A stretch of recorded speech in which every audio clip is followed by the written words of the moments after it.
qui vont à l'hôpital ou chez le médecin, il y a des agences régionales de santé qui sont là pour gérer, organiser, contrôler. Excusez-moi, ça avait été, je sais pas, l'ARS, non, c'est budget primitif de l'ARS. D'abord, il y a plus de médecins dans les ARS ou des médecins qui font plus de soins, qui sont d'une spécialité très éloignée, donc que des managers. Budget primitif de l'ARS Île-de-France, 1 milliard d'euros. Moi, avec 1 milliard d'euros, je vous garantis qu'on pourra en faire des choses. Et moi, j'ai besoin d'infirmières, d'aides-soignants dans mon service, de brancards pour les malades. J'ai pas besoin de directeurs, de sous-directeurs et d'ARS qui vont aller me mettre des indicateurs, des gens pour contrôler les indicateurs et mettre encore des indicateurs. Maintenant, c'est des chronomètres, pas ces indicateurs, c'est des chronomètres. Concrètement, on nous chronomètre dans les urgences en disant comme le malade sur une pièce.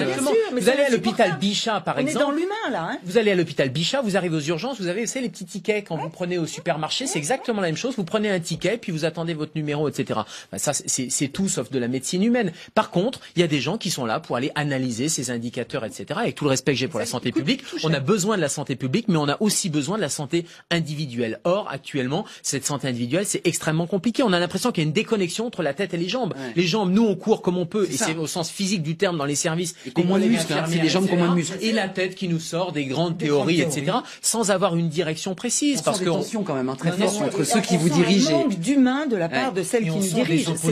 Et l'opposition terrible de la ministre. Mais bon, là, c'est ministre Touraine, ça aurait été quelqu'un d'autre. Mais c'est, on a opposé les libéraux avec, on a opposé les libéraux avec les hospitaliers, les universitaires par les universitaires, les infirmières avec les médecins. Là, la division ultime, et ça, je trouve ça très grave, c'est la division des patients vis-à-vis, c'est de la défiance vis-à-vis de leurs médecins, vis-à-vis des professionnels de santé, ce qu'on appelle le doc bashing. Et je trouve que ce manque de respect, ce manque de considération, cette division ultime, elle est terrible. Parce que, in fine, dans le colloque singulier, les patients, ils ont besoin de quoi? Ils ont besoin de confiance dans leurs médecins.